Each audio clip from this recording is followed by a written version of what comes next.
Hello everyone, welcome to Master Science Hub. आज के lecture में हम पढ़ने वाले हैं एंडोक्राइन सिस्टम और कोऑर्डिनेशन इन प्लांट्स मूवमेंट और प्लांट्स हार्मोन्स भी उसी टॉपिक में हम कवर करेंगे। तो आज के लेक्चर में हम पढ़ेंगे एंडोक्राइन सिस्टम। तो क्या होता है बेटा एंडोक्राइन सिस्टम?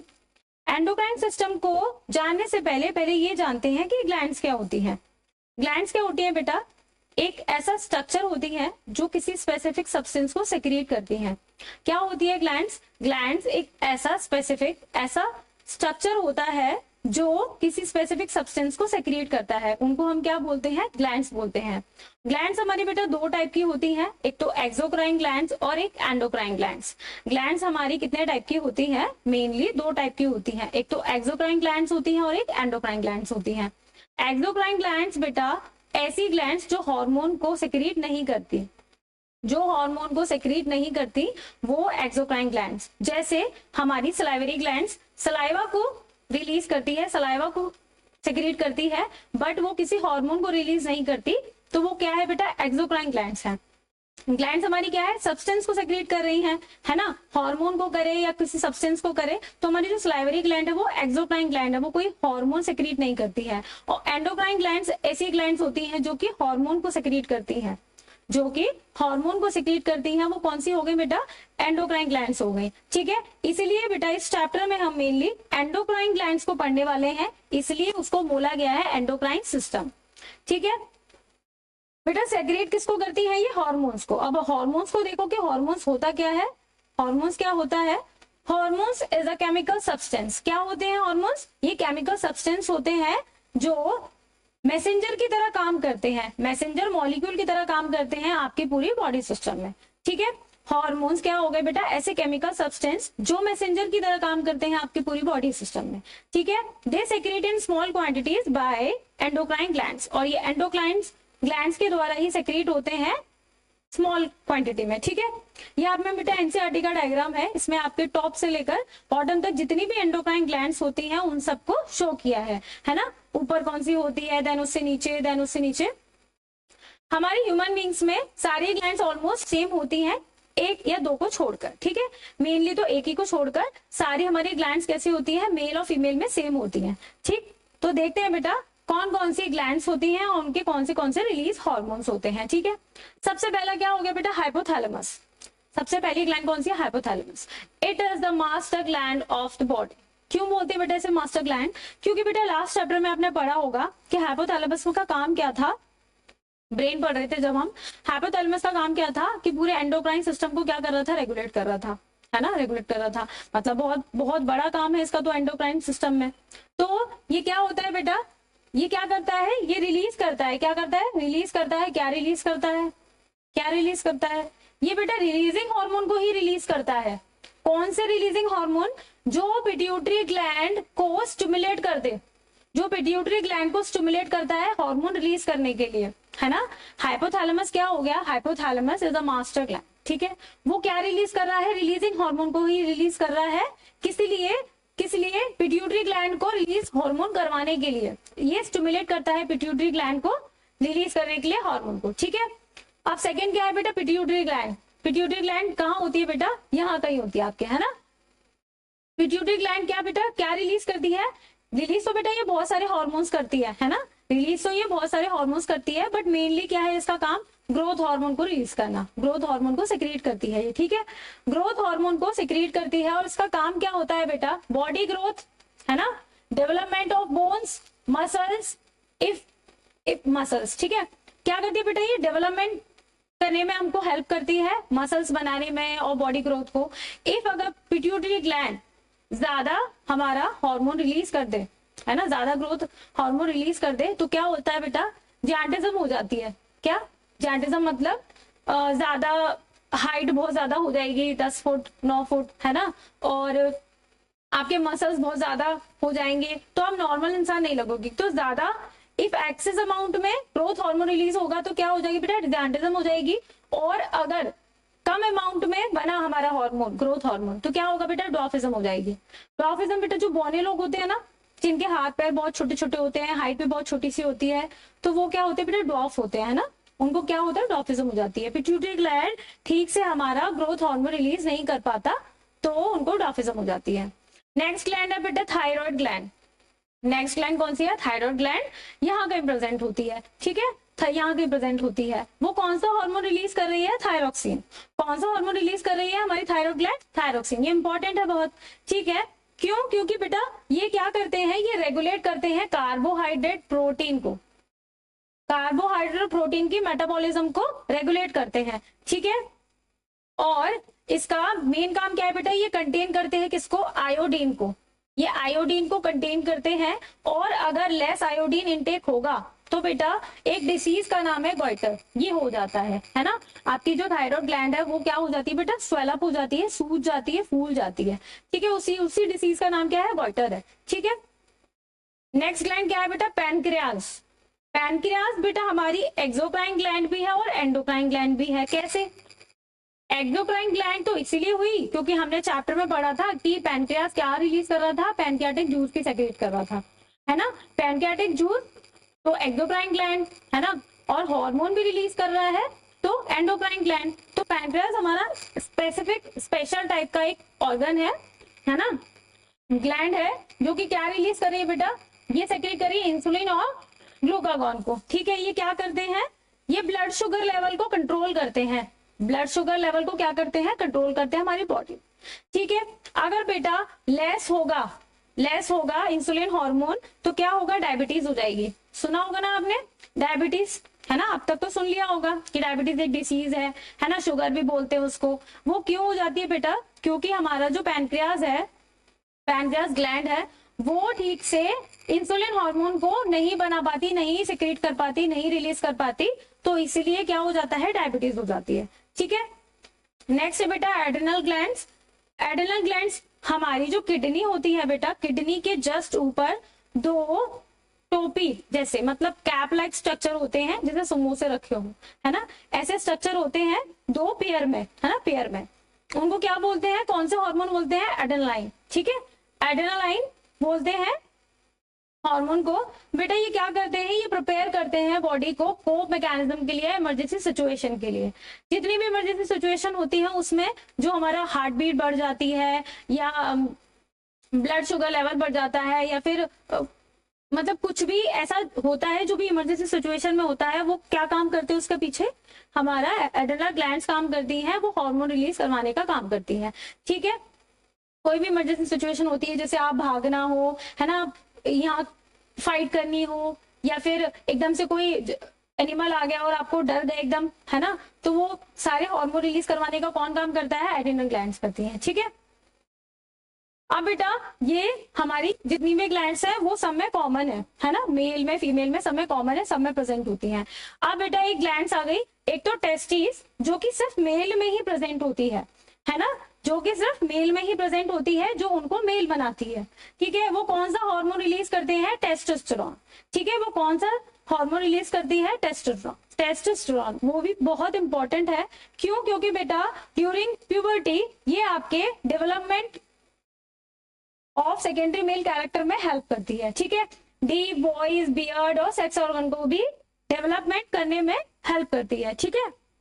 आपका जो टेस्टिस हो गए वो क्या रिलीज करती है, क्या सेक्रेट करती है? टेस्टोस्टेरोन हार्मोन को। और बेटा उसका बहुत ही इंपॉर्टेंट रोल है, क्या है कि वो आपके सेकेंडरी मेल कैरेक्टर को डेवलप करने का काम करता है, और क्या करता है बेटा, आपकी जो प्यूबर्टी टाइम पे आपकी वॉइस जो डीप हो जाती है ना, दाढ़ी मूछें आ जाती है, और जो सेक्स ऑर्गन का डेवलपमेंट होता है वो किसकी वजह से होता है? टेस्टोस्टेरोन की वजह से, ठीक है। जैसे कि बेटा ये स्पेशल ग्लैंड है हमारे मेल्स में, वैसे ही फीमेल्स में क्या होता है बेटा? ओवरीज होती है, ठीक है, ओवरीज होती है, और ये सिर्फ फीमेल्स में ही होती है। और ये कौन सा हार्मोन रिलीज कर रही है? एस्ट्रोजन और प्रोजेस्टेरोन। कौन सा? एस्ट्रोजन और प्रोजेस्टेरोन। इनका काम क्या है? इनका भी सेम बेटा, जब प्यूबर्टी आती है तो ये क्या सेकेंडरी फीमेल कैरेक्टर को डेवलप करने में हेल्प करते हैं, जैसे कि मेमोरी ग्लैंड्स का डेवलपमेंट हो गया, है ना, मेंस्ट्रुअल साइकिल हो गई, और सेक्स हार्मोन को भी डेवलप करने का काम करते हैं। और जो प्रोजेस्टेरोन हार्मोन होता है बेटा, वो ड्यूरिंग प्रेगनेंसी मेंटेन करता है प्रेगनेंसी को, है ना, प्रेगनेंसी के टाइम पे रिलीज होता है, जो उसको मेंटेन करने का काम करता है। तो ये दो हार्मोन या एक हार्मोन जो कि अलग है मेल्स में और फीमेल में, बाकी सब कॉमन है, हमारे सब हार्मोन भी कॉमन है, ग्लैंड्स भी कॉमन है, ठीक है। एक बेटा थायराइड में एक और होता है, उसी में एम्बेडेड पैराथायराइड, पैराथायराइड ग्लैंड होती है, ठीक है, उसी में एम्बेडेड होती है थायराइड ग्लैंड में, जो कौन सा रिलीज करती है, पैराथ्रोमोन हार्मोन रिलीज करती है, ठीक है, यही होती है, ठीक है। उसका काम क्या है बेटा, कैल्शियम और फॉस्फेट के लेवल को ब्लड में रेगुलेट करना, कैल्शियम और फॉस्फेट के लेवल्स को ब्लड में रेगुलेट करने का काम कौन करता है, पैराथायराइड ग्लैंड करती है, ठीक है। एक बेटा आपकी थाइमस ग्लैंड भी होती है, ठीक है, एक बेटा आपकी थाइमस ग्लैंड भी होती है, जो यहाँ कहीं नेक एरिया में काम कर प्रेजेंट होती है, वो थाइमस हार्मोन ही रिलीज करती है। उसका काम क्या होता है, डेवलपमेंट ऑफ इम्यून सिस्टम। जब आप छोटे होते हैं बेटा तो आप में वो लार्ज होती है ना, बड़ी होती है, और जैसे जैसे आप बड़े होते जाते हैं वो श्रिंक होती जाती है। उसका काम ही क्या है, इम्यून सिस्टम को डेवलप करना। तो जब आप छोटे होते हैं तो आप में वो लार्ज होती है, और जैसे जैसे आप बड़े होते जाते हो तो इम्यून सिस्टम को डेवलप करने का वो काम करती है। तो जैसे जैसे आप बड़े होते हो वैसे ही वो श्रिंक होती जाती है, ठीक है। ये भी इंपॉर्टेंट है, आप याद रख सकते हैं तो याद रख लेना, ठीक। एक फीडबैक मैकेनिज्म है, जैसे बेटा अगर कोई ग्लैंड है ना, वो हार्मोन रिलीज कर रही है, हार्मोन सिक्रेट कर रही है, तो क्या रिलीज करती जाएगी, उसका कोई स्टॉप पेज नहीं है कि वो कैसे, मतलब कितना बनाना है उसको और कब बनाना है, तो ये सब कोई मैनेज कर रहा होगा, है ना, एक मैकेनिज्म काम कर रही होगी, तो उसी मैकेनिज्म को क्या बोलते हैं, फीडबैक मैकेनिज्म। देख लेते हैं बेटा ये क्या होती है feedback mechanism. The excess of deficiency, the excess or deficiency of hormone has a harmful effect in our body। अगर कोई हार्मोन बेटा ज्यादा अमाउंट में बन जाए और कोई कम अमाउंट में बन रहा है तो उसका भी क्या देखा गया है, और क्या होता है, हार्मफुल इफेक्ट होता है हमारी बॉडी पे, ठीक है। जैसे कि बेटा for example the deficiency of insulin hormone result in the disease called diabetes. अगर इंसुलिन हार्मोन कम बनता है तो हमें डिसीज हो जाती है, क्या हो जाती है, डायबिटीज हो जाती है, ठीक है, क्या हो जाती है, डायबिटीज हो जाती है। Whereas excess of insulin in the body can lead to coma। और अगर ज्यादा अमाउंट में भी बन जाए तो क्या हो जाएगा बेटा, कोमा वाली सिचुएशन भी आ जाएगी, ठीक है। तो क्या होता है बेटा, the timing and the amount of hormone release by various glands, the timing and the amount of hormone release by various glands are controlled by feedback mechanism, ठीक है, which is in build in our body. वो हमारी body में ही present है, कैसे, जैसे कि बेटा एग्जांपल के लिए, if the sugar level in the blood rises too much, अगर आपके ब्लड में शुगर लेवल एकदम से बढ़ जाता है ना, आपके ब्लड में शुगर लेवल एकदम से बढ़ जाता है, तो पैनक्रियास की सेल्स को सेंस हो जाता है, पैनक्रियास की सेल्स को पता चल जाता है कि ब्लड में शुगर लेवल कम है, अब इसको क्या बनाओ, इंसुलिन हार्मोन बनाने के लिए भेज दो, है ना, इंसुलिन हार्मोन बना दो, तो ब्लड में क्या बढ़ गया है ना, तो क्या करते हैं बेटा, they are detected by the cells of pancreas, pancreas की सेल्स डिटेक्ट कर लेती हैं, which respond by producing and secreting more insulin. और वो क्या करती है बेटा, प्रोड्यूस कर देती है, सेक्रेट कर देती है किसको, इंसुलिन हार्मोन को। पैनक्रियास ही तो बना रही थी इंसुलिन हार्मोन, है ना, into the blood and as the blood sugar falls to a certain level। और फिर बेटा जब मेंटेन हो जाएगा, बढ़ गया था, इंसुलिन हार्मोन को बनाने के लिए भेज दिया, क्योंकि वो उसको रेगुलेट करता है, उसको कम करने का काम करता है, तो जैसे ही ब्लड शुगर लेवल वो लेवल में आ जाएगा, है ना, या कम हो जाएगा, तो वैसे ही उसको स्टॉप कर देता है, the secretion of insulin reduce automatically, अपने आप ही बनना बंद हो जाएगा हमारा इंसुलिन हार्मोन। फीडबैक मैकेनिज्म क्या बेटा, कि हमारी बॉडी में ही प्रेजेंट होता है, अगर कोई चीज ज्यादा अमाउंट में बन रही है तो उसको कम भी किया जा सकता है, और कोई चीज कम बन रही है तो उसको ज्यादा भी किया जा सकता है, मतलब मेंटेन किया जाता है ना। वो कैसे मेंटेन किया जाता है, फॉर एग्जांपल जैसे कि बेटा हमारे ब्लड में ब्लड शुगर लेवल है वो बढ़ गया एकदम से, है ना, और पैनक्रियास की सेल्स को पता चल गया कि ब्लड शुगर लेवल बढ़ गया है, तो बेटा वो क्या प्रोड्यूस करेंगे, इंसुलिन करेंगे, क्योंकि इंसुलिन क्या करता है, ब्लड शुगर लेवल को डाउन कर देता है, ठीक है। और जैसे ही बेटा वो डाउन होगा तो वो ऑटोमेटिकली बंद हो जाएगा इंसुलिन हार्मोन बनना, क्योंकि उनकी सेल्स को ये भी पता चल गया कि अब सही है ना, अब मामला ठीक हो गया। तो ये होता है हमारा, क्या होता है, फीडबैक मैकेनिज्म होता है, ठीक है। अब बेटा देखते हैं कोऑर्डिनेशन इन प्लांट्स। हमने कोऑर्डिनेशन इन ह्यूमन बींग्स पढ़ लिया, है ना, एनिमल्स में पढ़ लिया, अब बेटा प्लांट्स में पढ़ते हैं। जैसे कि हम रिस्पॉन्स करने के लिए ह्यूमन बींग्स में तो बेटा कान थे, है ना, नाक थी, आई सी, हम लोग सेंस कर लेते थे कि हमारे पास क्या आ रहा है क्या नहीं आ रहा है। प्लांट्स के पास तो नहीं है, सेंस ऑर्गन नहीं होते ना प्लांट्स के पास, लेकिन ये लिविंग ऑर्गेनिजम्स तो है, तो मूवमेंट तो शो करेंगे, मूवमेंट तो शो करेंगे, है ना। तो इनके पास क्या होता है बेटा, इनके पास कुछ स्पेशल टाइप के हॉर्मोन्स होते हैं, है ना, कुछ मूवमेंट शो करते हैं, तो देखते हैं कि ये क्या कैसे मूवमेंट शो करते हैं और कैसे हार्मोन रिलीज करते हैं। The plant do not have a nervous system, बिल्कुल सही, इनके पास नर्वस सिस्टम नहीं होता, ना ही सेंस ऑर्गन होते हैं जैसे कि आंखें, कान, नाक, जैसे कि हमारे पास होते हैं, ठीक है। But they can still sense things, लेकिन ये चीजों को सेंस करते हैं। कैसे करते हैं, देखो, the plant coordinate their behaviour against environmental changes by using hormones. ये बेटा कुछ हार्मोन रिलीज करते हैं उनके द्वारा, ये बेटा कुछ एनवायरमेंटल चेंजेस शो करते हैं, ठीक है। जैसे कि बेटा प्लांट में रिस्पॉन्स कैसे होता है, एक आपने प्लांट सुना होगा बेटा, छुई मुई का पौधा, है ना, टच मी नॉट प्लांट। उसको क्या करते हैं बेटा, जैसे ही आप जरा सा भी टच करोगे ना, उसकी सारी जो लीव्स होती हैं वो सब अपने आप को क्या बंद कर लेती है ना। आपने मुझको टच कैसे किया, टच मी नॉट, है ना, उसका नाम ही है टच मी नॉट। आपने मुझे टच कैसे किया, तो उसमें बेटा सारी लीव्स क्या हो जाएंगी, बंद हो जाएंगी, है ना।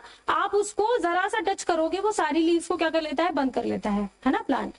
तो ये भी तो मूवमेंट हो गया, है ना, ये तो मूवमेंट हो गया ना प्लांट का। प्लांट को आपने जरा सा टच किया और उसे अपने आपको बंद कर लिया, तो उसके लिए स्टिमुलस क्या हो गया, टच हो गया, है ना। टच करने से प्लांट हमारा मूवमेंट शो कर रहा है, तो उसके लिए स्टिमुलस क्या हो गया, स्टिमुलस ही तो होता है जिससे हमारा हम रिस्पॉन्स कर पाते हैं ना। तो क्या हो गया, टच इसके लिए क्या हो गया, स्टिमुलस हो गया, है ना। और बेटा एक होता है कि जैसे आपके घर में कोई प्लांट है ना, और विंडो के साइड में रख दिया आपने, ठीक है। प्लांट फोटोसिंथेसिस करते हैं, आपको पता है। तो बेटा जिस साइड पे सनरेज आएंगी, प्लांट हमारा उसी डायरेक्शन में क्या करता है, ग्रो करता है ना। कभी नोटिस किया होगा, नहीं किया होगा तो करना। तो क्या होता है बेटा कि जैसे आपके ऐसे शेडेड एरिया में रखा है प्लांट, और वहां से कहीं से धूप आ रही है, थोड़ी सी सनलाइट आ रही है, तो बेटा वो क्या करता है, अपनी डायरेक्शन को ही कहाँ कर लेता है, सनलाइट की ओर। तो ये क्या हो रहा है, प्लांट ग्रोथ कर रहा है, मूवमेंट शो कर रहा है, लेकिन किसकी ओर, सनलाइट की तरफ। तो सनलाइट क्या है, उसके लिए स्टिमुलस है, सनलाइट स्टिमुलस है, लेकिन प्लांट ग्रो भी कर रहा है। मैंने प्लांट को टच किया, उसने अपने पेटल्स को, अपने लीव्स को बंद कर लिया, तो क्या हो गया, इसमें ग्रोथ नहीं हुई, है ना, इसमें कोई ग्रोथ नहीं हुई, लेकिन मूवमेंट हुआ। लेकिन और एक जगह प्लांट को मैंने शेडेड एरिया में रखा था जहां से थोड़ी सी धूप आ रही थी, तो क्या हो रहा था, प्लांट उसी डायरेक्शन में ग्रोथ मूवमेंट शो कर रहा था, ग्रोथ मूवमेंट शो कर रहा था। जो ग्रोथ मूवमेंट शो करे, ऐसे मूवमेंट को हम क्या बोलते हैं, ट्रॉपिक मूवमेंट्स। क्या बोलते हैं बेटा, ट्रॉपिक मूवमेंट्स। और जो ग्रोथ मूवमेंट शो ना करे बट मूवमेंट शो करे, उसको हम क्या बोलेंगे, नास्टिक मूवमेंट। क्या बोलेंगे बेटा, नास्टिक मूवमेंट्स, ऐसे मूवमेंट जिनका ग्रोथ से कोई लेना देना नहीं है। चलो देख लेते हैं what is tropic and what is nastic movement. Tropic movements बेटा हमने कह दिया कि ग्रोथ डिपेंडेंट मूवमेंट्स होते हैं, ठीक है मैडम, अभी बता दिया आपने, है ना, आ गया समझ में। ग्रोथ डिपेंडेंट मूवमेंट्स जो होते हैं वो ट्रॉपिक मूवमेंट्स होते हैं, ये डायरेक्शनल मूवमेंट्स होते हैं, अभी तो बताया, है ना। जिस तरफ सनलाइट आ रही थी उसी के डायरेक्शन में ये क्या कर रहे थे, ग्रो कर रहे थे। अब जैसे सोचो बेटा, किसी प्लांट को पानी की कमी है, उसके पास पानी नहीं है, ठीक है, पानी का जो लेवल है वो बहुत नीचे है, उसके रूट्स को पानी चाहिए, है ना, नीचे से तो ऑब्जर्व करते हैं वो पानी को। तो बेटा उसके रूट क्या ग्रो कर करके पानी के लेवल तक पहुंच गई, ठीक है, पानी हमारा था उसी के लेवल तक पहुंच गई। तो ये ग्रो कर रहा है प्लांट हमारा, और किस डायरेक्शन में, जहां पानी है वहां पे, पानी के लिए, है ना, प्लांट पानी के लिए मूवमेंट शो कर रहा है। तो स्टिमुलस क्या हो गया, वाटर हो गया, है ना, और प्लांट हमारा ग्रो भी कर रहा है, तो क्या हो गया, ट्रॉपिक मूवमेंट हो गया, ट्रॉपिक मूवमेंट हो गया। ऐसे ही बेटा क्या होता है, डायरेक्शनल मूवमेंट होता है कि जिस तरफ स्टिमुलस जाएगा प्लांट उसी डायरेक्शन में क्या करेगा, ग्रो करेगा, ठीक है। मोर और लेस परमानेंट एंड इरिवर्सिबल। अब एक बार प्लांट ग्रो हो गया, अब उसको क्या रिवर्सिबल कर सकते हैं, मतलब उसको रिवर्स कर सकते हो आप। प्लांट ग्रो हो गया, उसको क्या फिर से काट दोगे, या फिर से मतलब छोटा तो हो नहीं सकता वो, है ना। तो ये क्या बेटा, इरिवर्सिबल होता है। फाउंड इन ऑल प्लांट, सारे प्लांट शो करते हैं, लेकिन ये स्लो एक्शन होता है, धीरे धीरे। अब ग्रोथ जैसे जैसे होगी वैसे ही तो मूवमेंट शो करेगा प्लांट, है ना, जैसे जैसे ग्रोथ होगी वैसे वैसे तो मूवमेंट शो करेगा प्लांट। नास्टिक मूवमेंट्स क्या होते हैं बेटा, ग्रोथ इंडिपेंडेंट मूवमेंट होते हैं। अब जैसे मैंने पौधे को टच किया था, तो क्या हुआ था, टच में ना प्लांट को, कि उसने एकदम से प्लांट को बंद कर लिया था, है ना, अपने लीव्स को बंद कर लिया था। तो ये तो क्या, इसमें ग्रोथ तो हुई नहीं कोई, है ना, और ये नॉन डायरेक्शनल थे, कोई डायरेक्शन थोड़ी ना था, कोई डायरेक्शन तो था ही नहीं, है ना। ये टेम्पररी होते हैं और रिवर्सिबल होते हैं। जैसे उसने बंद की है और उसके थोड़ी देर बाद वो अपनी लीव्स को खोल भी लेगा, है ना, खोल भी लेगा। जैसे बेटा ये है ना। ये क्या है बेटा, टच मी नॉट प्लांट है, found in only few specialised plant. जैसे कि टच मी नॉट प्लांट में ही तो है, सारे प्लांट थोड़ी ना शो कर रहे हैं हमारे नास्टिक मूवमेंट्स, है ना। और इमीडिएट एक्शन है, इमीडिएट एक्शन हमने जैसे ही टच किया वैसे ही उसने मूवमेंट शो किया, है ना, रिस्पॉन्स दिया उसने, तो ये क्या हो गया बेटा, नास्टिक मूवमेंट और ट्रॉपिक मूवमेंट्स। अब ट्रॉपिक मूवमेंट्स और देख लो कि क्या क्या होते हैं ना, इसके टाइप्स भी पढ़ने हैं क्योंकि हमको। A growth movement of a plant part is response to an external stimulus. Plant part की बात हो रही है हमारी, प्लांट के पार्ट की बात हो रही है। movement the movement of a plant part in response to an external stimulus in which the direction of stimulus determine the direction of response is called tropism। क्या बोलते हैं, क्या बोला बेटा यहाँ पे ये बोला कि जो प्लांट का पार्ट स्टिमुलस की तरफ क्या करेगा, रिस्पॉन्स करेगा, उसके टुवर्ड्स जाएगा, तो वो क्या हो गई बेटा, ट्रॉपिज्म हो गई। ठीक है, ट्रॉपिज्म हो गई। इसमें भी बेटा एक नेगेटिव होती है, एक पॉजिटिव होती है। देखो ऐसे समझो कि जैसे ये सनलाइट है, ठीक है, ये सनलाइट है, अब इसकी तरफ प्लांट हमारा ग्रो कर रहा है, इसी के तरफ प्लांट ग्रो कर रहा है, तो ये क्या कर रहा है शो, ये क्या शो कर रहा है, पॉजिटिव, है ना, पॉजिटिव ट्रॉपिज्म शो कर रहा है, पॉजिटिव ट्रॉपिज्म शो कर रहा है। वही हमारी बेटा ये रूट्स हैं, जो ये हमारी जो रूट्स हैं ये भी तो ग्रो कर रही है, पर ये किस डायरेक्शन में शो कर रही है, ग्रो कर रही है नीचे की डायरेक्शन में, है ना, नीचे की ओर ग्रो कर रही है ना। तो ये क्या कर रही है बेटा, ये सन के कंपेयर, ये सन के लिए क्या कर रही है, नेगेटिव, है ना, सन के लिए क्या कर रही है, नेगेटिव, सन के लिए नेगेटिव कर रही है। ठीक है, समझे ना, कि जैसे जो प्लांट का पार्ट जिस स्टिमुलस की तरफ ग्रो करेगा, जिस स्टिमुलस की तरफ ग्रो करेगा, टुवर्ड ग्रो करेगा, तो वो उसके लिए क्या है बेटा, पॉजिटिव है ना, वो उसके लिए क्या है, पॉजिटिव नेगेटिव। और ऐसा पार्ट जो उसके स्टिमुलस के अवे ग्रो करे, स्टिमुलस के अवे ग्रो करे, दूर ग्रो करे, ऑपोजिट ग्रो करे, उसको क्या बोलेंगे, नेगेटिव ट्रॉपिज्म। क्या बोलेंगे, नेगेटिव ट्रॉपिज्म। ठीक है, ये बेटा स्टिमुलस है, लाइट है हमारी, है ना, लाइट है स्टिमुलस इसमें, तो क्या हो गया, लाइट है अगर इसमें स्टिमुलस, तो प्लांट का ये वाला पार्ट तो क्या कर रहा है, पॉजिटिव शो कर रहा है, क्योंकि उसी के तरफ ग्रो कर रहा है। और ये बेटा ये हमारी जो रूट्स है वो नेगेटिव शो कर रही हैं, क्यों, क्योंकि उसके ऑपोजिट ग्रो कर रही हैं।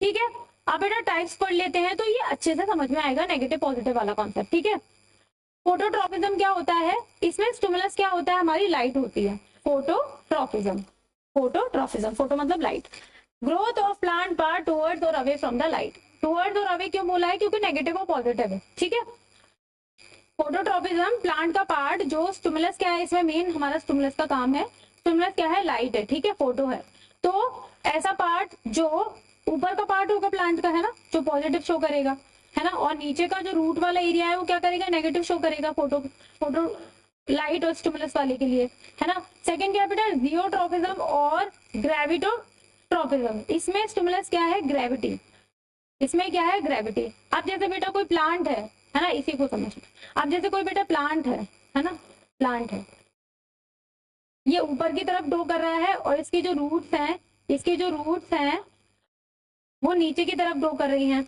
और स्टिमुलस क्या है, ग्रेविटी, स्टिमुलस क्या है बेटा, ग्रेविटी है।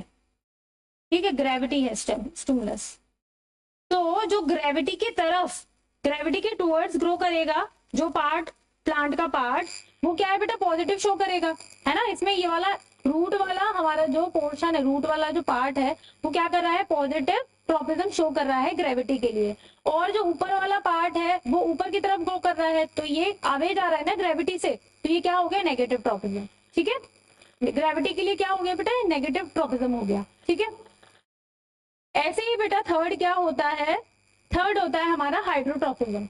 इसमें बेटा स्टिमुलस क्या है, वाटर, जैसे कि मैंने बताया अभी कि जो पार्ट हमारा वाटर की तरफ जाएगा, मतलब रूट वाला, वो क्या करेगा, पॉजिटिव शो करेगा।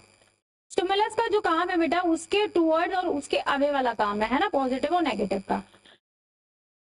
हाइड्रोट्रॉपिज्म में बेटा स्टिमुलस क्या है, पानी, है ना, और पानी की तरफ अगर मूवमेंट शो कर रहा है हमारा तो पॉजिटिव शो कर रहा है, जो पार्ट करेगा रूट वाला पार्ट, और ऊपर वाला पार्ट तो ऊपर की तरफ ग्रो कर रहा है, तो वो क्या करेगा, नेगेटिव शो करेगा। ठीक है, ऐसे ही बेटा कीमोट्रॉपिज्म है। ठीक है, जैसे कि बेटा आपको पोलन ग्रेन को जब ओव्यूल में आना होता है तो वो एक ट्यूब लाइक स्ट्रक्चर बनाता है ना, ओव्यूल के पास पहुंचने के लिए, तो बेटा ओव्यूल कुछ केमिकल सेक्रेट करता है कुछ, है ना, जिसकी वजह से वो उसी के पास मूवमेंट शो करता है। इस ऐसे मूवमेंट को क्या बोलते हैं, कीमोट्रोपिज्म। ठीक है, growth of plant part towards away from chemical. Thigmotropism क्या होते हैं, थिग्मोट्रोपिज्म बेटा वही आपका जो टच मी नॉट वाला बताया था ना, इसमें स्टिमुलस क्या है, टच। जैसे ही आप टच करेंगे तो क्या करेगा, वो टच की तरफ रिस्पॉन्स करेगा, है ना, रिस्पॉन्स करेगा।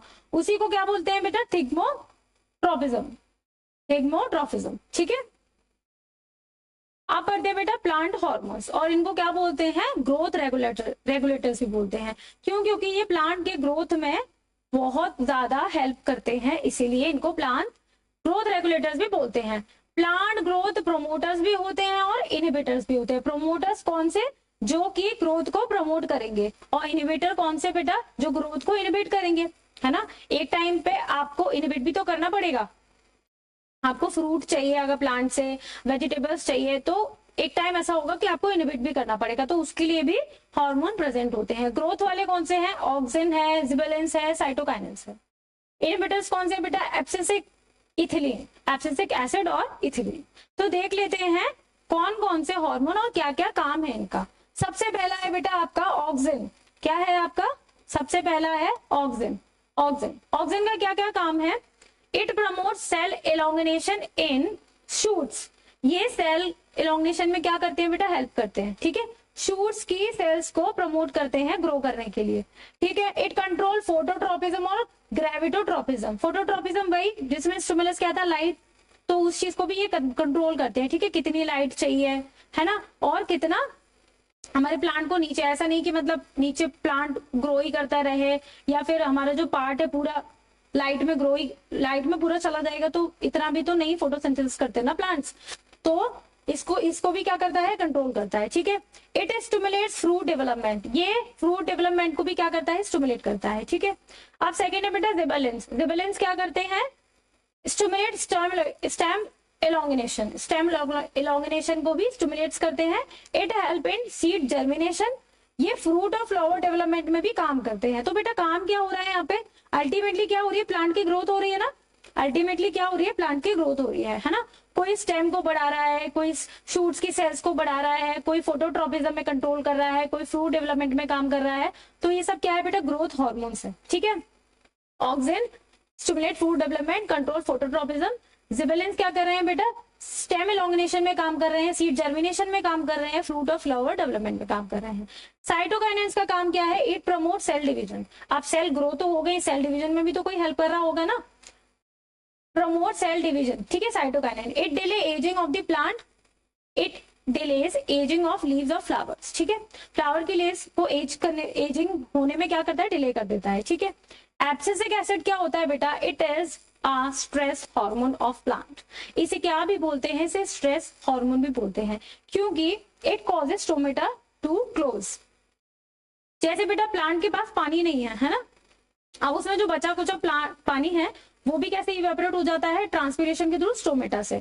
तो ये स्टोमेटा के पोर को क्लोज कर देते हैं कि एटलीस्ट जितना बचा है पानी उतना तो रहे प्लांट में, है ना, उसको जिंदा रखने के लिए। इसलिए ये क्या करते हैं, स्टोमेटा के पोर को क्लोज कर देते हैं, है ना। स्ट्रेस जब भी होता है प्लांट में तो ये हार्मोन रिलीज होते हैं। It maintains dormancy in seed. अगर कोई ऐसी फेवरेबल कंडीशन नहीं है सीड को जर्मिनेट करने के लिए, सीड को जर्मिनेट होने के लिए, तो सीड हमारा डोमिनेंट स्टेज में पड़ा रहता है, तो उसको बेटा कौन हेल्प करता है, एब्सिसिक एसिड करता है, और ये डोर्मेंसी स्टेज में इसको मेंटेन करता है। ठीक है, डोर्मेंसी स्टेज क्या होती है, जब प्लांट को फेवरेबल कंडीशन नहीं होती सीड के पास, तो वो बेटा जर्मिनेट नहीं करता है ना, ग्रो नहीं करता है, तो क्या होता है, डोमिनेंट स्टेज में चला जाता है, अपने आप को प्रोटेक्ट कर लेता है बहुत सारी लेयर्स के थ्रू, है ना। तो उसको मेंटेन करने का काम क्या करता है, एब्सिसिक एसिड करता है। ठीक है, कि जब जब जो जो अच्छी अच्छी कंडीशन आ जाएंगी तभी मैं ग्रो करूंगा, अभी ग्रो नहीं करूंगा।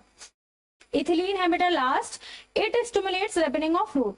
जो फल फ्रूट होते हैं बेटा उसको रैपन करने का, पकाने का काम क्या करते हैं, इथिलीन करता है। ठीक है, it promote fruit and leaf drop.